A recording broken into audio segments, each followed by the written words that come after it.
Imagine कीजिए आप अपने ब्राउजर में एक वेबसाइट ओपन करना चाहते हो और आपने यूजर नेम और पासवर्ड एंटर किया, उसके बाद सबमिट पे क्लिक कर दिया।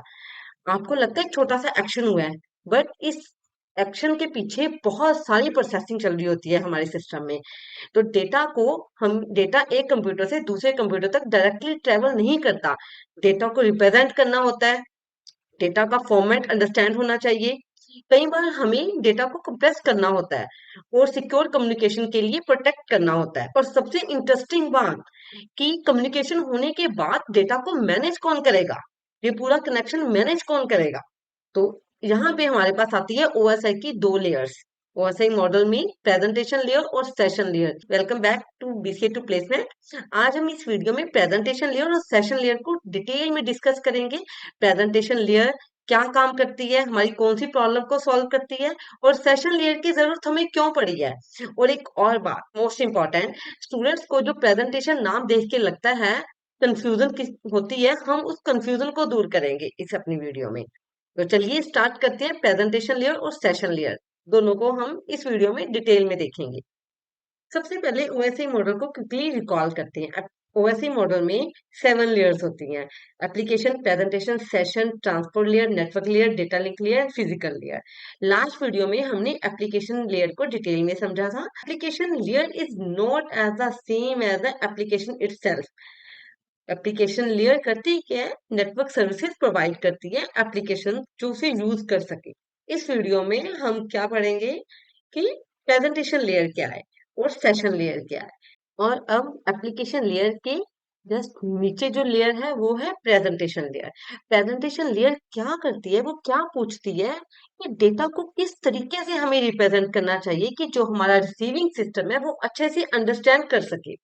और सेशन लेयर क्या पूछती है कि हमें दो सिस्टम्स के बीच में कनेक्शन को कैसे एस्टेब्लिश करना है और कैसे इसे मैनेज करके रखना है। प्रेजेंटेशन लेयर ओएसआई मॉडल्स की 6 लेयर है। इसका जो मेन फोकस है वो है डेटा रिप्रेजेंटेशन। डेटा रिप्रेजेंटेशन क्या करता है कि जैसे दो सिस्टम्स आपस में कम्युनिकेट कर रहे हैं, जो डेटा का फॉर्मेट है वो ऐसा होना चाहिए कि वो रिसीविंग सिस्टम उसे अच्छे से इंटरप्रेट कर सके। आप इसे एक ट्रांसलेटर की तरह मान सकते हो। सपोज कोई दो पर्सन है, वो अलग अलग लैंग्वेजेस बोलते हैं, उनकी इंफॉर्मेशन सेम है, बट अगर डेटा को अच्छे से रिप्रेजेंट नहीं किया गया तो कम्युनिकेट करना बहुत मुश्किल है। इस वजह से दो सिस्टम जब कम्युनिकेट कर रहे हैं तो उसमें डेटा रिप्रेजेंटेशन ऐसी होनी चाहिए कि उसे रिसीविंग सिस्टम वो अच्छे से अंडरस्टैंड कर सके और उसे कोई प्रॉब्लम ना आए इंफॉर्मेशन समझने में, कि जो डेटा हमने सेंड किया है अच्छे से समझ आए। तो प्रेजेंटेशन लेयर की ट्रेडिशनल रिस्पॉन्सिबिलिटीज में ये कंसेप्ट आते हैं। First one, translation. Second, data representation and formatting. Third, encryption and decryption. And fourth one, compression and decompression. तो चलिए अभी हम एक एक करके सबको समझते हैं। सबसे पहली रिस्पॉन्सिबिलिटी है ट्रांसलेशन। कंप्यूटर्स इंटरनली डेटा को डिफरेंट रिप्रेजेंटेशंस में हैंडल कर सकती हैं। सपोज एक सिस्टम एक एनकोडिंग करेक्टर एनकोडिंग का यूज कर रहा है और सेकंड सिस्टम जो अलग है वो डिफरेंट एनकोडिंग का यूज कर रहे हैं। तो डेटा को एक सुटेबल रिप्रेजेंटेशन में कन्वर्ट करना इंपॉर्टेंट हो सकता है। इसी कंसेप्चुअल रिस्पॉन्सिबिलिटी को प्रेजेंटेशन लेयर से हम एसोसिएट करते हैं। और प्रेजेंटेशन लेयर को हम सिंटेक्स लेयर भी कह सकते हैं। सिंटेक्स का मतलब स्ट्रक्चर। फॉर एग्जांपल अगर मैं कहूँ हेलो, तो हमारे लिए वो एक सिंपल वर्ड है, बट कंप्यूटर्स के लिए वो इंटरनली एनकोडेड वैल्यूज के थ्रू कैरेक्टर्स रिप्रेजेंट होते हैं। ऐसे ही अगर मैं कोई पिक्चर हम बात करें तो वो हमारे लिए एक पिक्चर है, बट कंप्यूटर्स के लिए वो एक स्ट्रक्चर डिजिटल डेटा है। ऐसे ही ऑडियो वीडियो वो सिस्टम के लिए स्ट्रक्चर डिजिटल डेटा है। तो रिप्रेजेंटेशन लेयर का मेन कंसर्न क्या है कि हमारा जो डेटा है वो कैसे रिप्रेजेंट किया गया है। इंफॉर्मेशन है क्या, उससे उसका कोई मतलब नहीं है। प्रेजेंटेशन लेयर की सिर्फ मेन मोटिव यही है कि डेटा को रिप्रेजेंट कैसे किया गया है। सेकेंड पॉइंट है डेटा फॉर्मेटिंग। आप सपोज करो आप एक इमेज सेंड करते हो और रिसीवर सिस्टम को ये पता होना चाहिए कि इमेज को कैसे इंटरप्रेट करना है। डिफरेंट फॉर्मेट्स एग्जिस्ट करते हैं, जेपीईजी, पीएनजी, जीआईएफ। ऐसे ही ऑडियो और वीडियो के भी डिफरेंट डिफरेंट फॉर्मेट्स हैं। मेन बात ये है कि डेटा को रिप्रेजेंट करने के लिए एक डिफाइंड रिप्रेजेंटेशन होनी चाहिए और जो रिसीविंग सिस्टम क्लियरली इंटरप्रेट कर सके। प्रेजेंटेशन लेयर का नाम प्रेजेंटेशन लेयर क्यों पड़ा? ये रिप्रेजेंट करती है डेटा। अब हम एक मोस्ट इंपॉर्टेंट टॉपिक पर आते हैं, इंक्रिप्शन एंड डिक्रिप्शन। सपोज आपने अपना कोई सेंसिटिव इंफॉर्मेशन इंटरनेट पर ट्रांसफर कर रहे हो, आप वो चाहोगे कि वो सेफ रहे। आप ऐसा नहीं चाहोगे कि कोई भी आके उस इंफॉर्मेशन को रीड कर ले। उसके लिए हम क्या यूज करते हैं? इंक्रिप्शन। इंक्रिप्शन कैसे होती है कि इंक्रिप्ट होता क्या है कि हमारे डेटा को कन्वर्ट कर देना, प्रोटेक्टेड फॉर्म में कन्वर्ट कर देना, वो है इंक्रिप्शन। इंक्रिप्शन से पहले जो टेक्स्ट है, जो हमारा डेटा है, उसे हम कहते हैं प्लेन टेक्स्ट। इंक्रिप्टेड हो गया हमारा डेटा, उसके बाद उस डेटा को हम क्या बोलते हैं? Cipher text.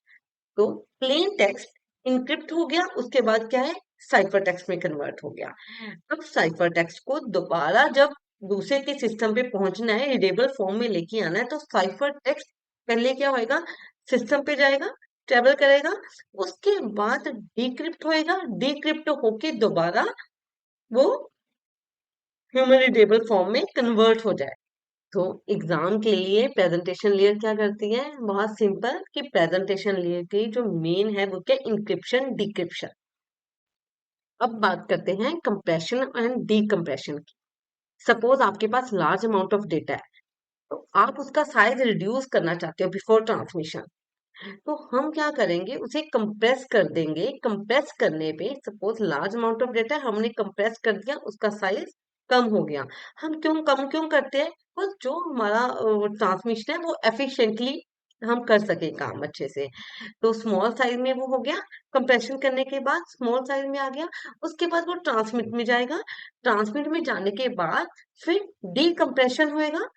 पहले कंप्रेस कर दिया था, अब वो दोबारा अपनी स्टेज में आ जाएगा जो भी पहले वाली थी। डीकम्प्रेशन कर दिया, डीकम्प्रेशन के बाद यूज कर लिया। कंप्रेशन की दो ब्रॉड टाइप्स हम कॉमनली यूज करते हैं, lossless compression and lossy compression. Lossless compression में क्या होता है कि हम डेटा को, जो ओरिजिनल डेटा है, उसे रिकंस्ट्रक्ट कर सकते हैं। और लॉसी कंप्रेशन में क्या है कि हम डेटा को अल्टर रिमूव कर सकते हैं कुछ, कि उसका साइज रिड्यूस कर दें एफिशिएंसी के लिए। तो वो क्या लॉसी कंप्रेशन में है। अब मेन ये बात है कि हमारी प्रेजेंटेशन लेयर में क्या है कि हम कंप्रेशन और डिकम्प्रेशन कर सकते हैं। भाई कंफ्यूजन क्लियर करती है। सर स्टूडेंट्स नाम सुनते हैं प्रेजेंटेशन लेयर, उन्हें लगता है प्रेजेंटेशन लेयर का काम है कि स्क्रीन पर वेब पेज को प्रेजेंट करना। या प्रेजेंटेशन का मीनिंग वर्चुअल रिप्रेजेंटेशन नहीं है, प्रेजेंटेशन का मीनिंग है रिप्रेजेंटेशन ऑफ डेटा। अब प्रेजेंटेशन की कंटेक्स्ट में ये क्वेश्चंस आते हैं, डेटा कैसा है? क्या डेटा को कन्वर्ट करना है? क्या कंप्रेशन डिकम्प्रेशन रिक्वायर्ड है? क्या इंक्रिप्शन डिक्रिप्शन इन्वॉल्व है? आप एक सिंपल सी लाइन में याद रखिए कि प्रेजेंटेशन लेयर में हमें डेटा का सिर्फ फॉर्मेट देखना है कि डेटा किस फॉर्म में है, डेटा को कैसे रिप्रेजेंट किया गया है, क्या रिसीविंग सिस्टम डेटा की रिप्रेजेंटेशन को अच्छे से अंडरस्टैंड कर पा रहा है। अब एक क्विक कंपैरिजन करते हैं, application layer and presentation layer. Application layer क्या है कि एप्लीकेशन को कौन कौन सी सर्विसेज चाहिए। तो एप्लीकेशन लेयर से एप्लीकेशन को कौन कौन सी सर्विसेज चाहिए, वो एप्लीकेशन लेयर का काम है। और प्रेजेंटेशन लेयर का क्या है कि डेटा को किस फॉर्म में रिप्रेजेंट करना होगा, ये प्रेजेंटेशन लेयर का काम है। अब हम आगे चलते हैं, जो नेक्स्ट वाली लेयर है वो है सेशन लेयर। सेशन लेयर में क्वेश्चन ये आता है कि डेटा को मैनेज करेगा कौन, हमारे जो कनेक्शन को मैनेज कौन करेगा, कम्युनिकेशन के बाद हमारी कम्युनिकेशन के पूरे सेटअप को कौन मैनेज करेगा। सेशन लेयर का क्लासिकल रोल है कम्युनिकेशन सेशन को एस्टेब्लिश करना, उसे मैनेज करना और उसे टर्मिनेट कर देना। ये सारा काम हम सेशन लेयर में करते हैं। तो कम्युनिकेशन स्टार्ट करने के लिए सेशन एस्टेब्लिश हो सकता है। सपोज आप किसी ऑनलाइन किसी भी साइट से आप कम्युनिकेट करने लगे हो, तो सबसे पहले क्या होएगा? सेशन की रिक्वेस्ट जाएगी और सेशन एस्टेब्लिश होएगा। ये सेशन जब एस्टेब्लिश हो जाएगा, उसके बाद हम कम्युनिकेट कर सकते हैं। और उसके बाद कम्युनिकेशन के बाद हमारा जो सेशन है वो टर्मिनेट हो जाता है। सेशन है क्या? सेशन बेसिकली कम्युनिकेशन का एक लॉजिकल पीरियड है। सेशन कब स्टार्ट हुआ, मतलब कम्युनिकेशन कब स्टार्ट हुई, कम्युनिकेशन को मैनेज कैसे किया गया और कम्युनिकेशन टर्मिनेट हो गई। ये क्या हमारा सेशन है पूरा। अब है सेशन मैनेजमेंट। वंस आपकी कम्युनिकेशन स्टार्ट हो गई है, अब कम्युनिकेशन को मैनेज भी करना है। सपोज आप एक ऑनलाइन लॉन्ग लेक्चर अटेंड कर रहे हो। कम्युनिकेशन एक सिंगल पैकेट नहीं है, there can be lots of continuous interactions between the systems. Session management conceptually includes starting the session, maintaining the session, synchronization, terminate the session। अब हम इसे session layer को डायलॉग कंट्रोल भी कहते हैं। अब डायलॉग कंट्रोल हम देखते हैं वो क्या होता है। अब बात करते हैं डायलॉग कंट्रोल की। सपोज दो पर्सन आपस में बात कर रहे हो, वो कॉन्टिन्यूसली एक दूसरे से बात कर रहे हैं, तो उसे कन्वर्सेशन को हमें अंडरस्टैंड करना बहुत मुश्किल हो जाएगा। कंप्यूटर कम्युनिकेशन में भी कम्युनिकेशन फ्लो को कोऑर्डिनेट करने की जरूरत पड़ सकती है। तो session layer traditionally dialogue control से एसोसिएटेड है। इस टॉपिक पे हम बात कर सकते हैं half duplex and full duplex. Half duplex क्या होता है कि दोनों पर्सन आपस में बात कर रहे हैं बट साइमल्टेनियसली नहीं। Okay, half duplex. तो जैसे एग्जांपल क्या है, वॉकी टॉकी। एक पर्सन पहले बात कर रहा है, फिर दूसरा पर्सन बात करता है। बट फुल डुप्लेक्स में क्या होता है, कॉन्टिन्यूसली दोनों ही बात कर रहे हैं। एग्जांपल फोन, एक पर्सन भी बोल रहा है, बीच में दूसरा भी बोल रहा है, फिर पहले वाला बोल रहा है, तो वो फुल डुप्लेक्स है। तो इस केस में हमें डायलॉग कंट्रोल की जरूरत पड़ती है। सेशन लेयर का कंसेप्चुअल रोल जो डायलॉग और इंटरेक्शन को कंट्रोल करना है। सेशन लेयर के एक मेन कंसेप्ट की बात करते हैं, synchronisation and check points. Suppose आप एक लॉन्ग कम्युनिकेशन और लॉन्ग डेटा को ट्रांसफर करना चाहते हो और वो आपका जो सिस्टम है वो बीच में खराब हो गया, तो क्या आप सारे ट्रांसफर या सारी कम्युनिकेशन को दोबारा से करोगे? नहीं, इसके लिए हम क्या चेक पॉइंट्स बना सकते हैं। एक चेक पॉइंट बनाया, हमने डेटा ट्रांसफर किया पार्ट वन, उसके बाद चेक पॉइंट बनाया, फिर पार्ट टू डेटा ट्रांसफर किया कुछ और उसके बाद चेक पॉइंट बना दिया, चेक सेकंड, फिर ऐसे थर्ड पार्ट हमने सेंड किया, उसका चेक पॉइंट बना दिया। मतलब अगर हमारा कोई डेटा, हमारा जो सिस्टम है वो सारा खराब होता है, तो हमें पता चल जाएगा कि वो किस जगह से खराब हुआ है, किस पॉइंट से खराब हुआ है, कि वहां के बाद वाला डेटा है वो ट्रांसफर नहीं हो रहा, कौन से चेक पॉइंट के बाद वाला जो डेटा है वो ट्रांसफर नहीं हो रहा। तो चेक पॉइंट से हमें पता चल जाता है कि कहाँ से प्रॉब्लम आई है, और हाँ, नेक्स्ट टाइम उसके बाद से ही अपने डेटा को ट्रांसफर कर सकते हैं। एग्जांपल लेके चलते हैं, जैसे आपको वीडियो गेम की एग्जांपल हम ले लेते हैं कि हमने अपना सपोज 2 घंटे हमने गेम खेली और उसके बाद क्या है, वो सेव पॉइंट है, वहां तक हमारी गेम क्या है, सेव है। अगर हमारा सिस्टम क्रैश भी होता है, कुछ भी होता है, तो हमारा जो लास्ट सेव पॉइंट तक है वो सेव हो चुका है। जब हम नेक्स्ट टाइम अपनी गेम स्टार्ट करेंगे, तो उस स्टार्टिंग से स्टार्ट नहीं होएगी, जहां पे लास्ट वाला सेव पॉइंट था वहां से स्टार्ट होएगी। तो ये क्या है, सिंक्रोनाइजेशन और चेक पॉइंट्स। तो सिंक्रोनाइजेशन हमारी हेल्प करता है कि जहां से हमारा सिस्टम खराब हुआ था वहां से हमारे डेटा को रिज्यूम करने के लिए सिंक्रोनाइजेशन हेल्प करता है। अब हम बात करते हैं सेशन टर्मिनेशन की। अब अगर कम्युनिकेशन कंप्लीट होगी तो हमें सेशन को टर्मिनेट भी करना होगा। तो हमें सेशन लेयर के ये कंसेप्ट को एक सीक्वेंस में याद रखना है। First one establish, second manage, third synchronisation and fourth termination. चलिए अब एक कंप्लीट रियल लाइफ एग्जांपल लेके चलते हैं।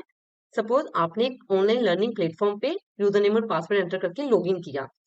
तो वहां पे एप्लीकेशन लेयर क्या करेगी, आपको सर्विसेज प्रोवाइड करेगी कि आप अपनी एप्लीकेशन को अच्छे से यूज कर सको, आप उसे कम्युनिकेट कैसे करो। प्रेजेंटेशन लेयर की क्लासिकल रिस्पॉन्सिबिलिटीज के according data translation, data encoding decoding, data compression decompression और डेटा रिप्रेजेंटेशन जैसे कंसेप्ट्स रेलिवेंट है। और session layer conceptually communication session को मैनेज करने में हेल्प करती है। तो हमने सेशन को एस्टेब्लिश करना, सेशन को मैनेज करना मतलब dialogue control, third one synchronisation and check points and fourth one termination of the session. So today we understood two different layers, presentation layer and session layer.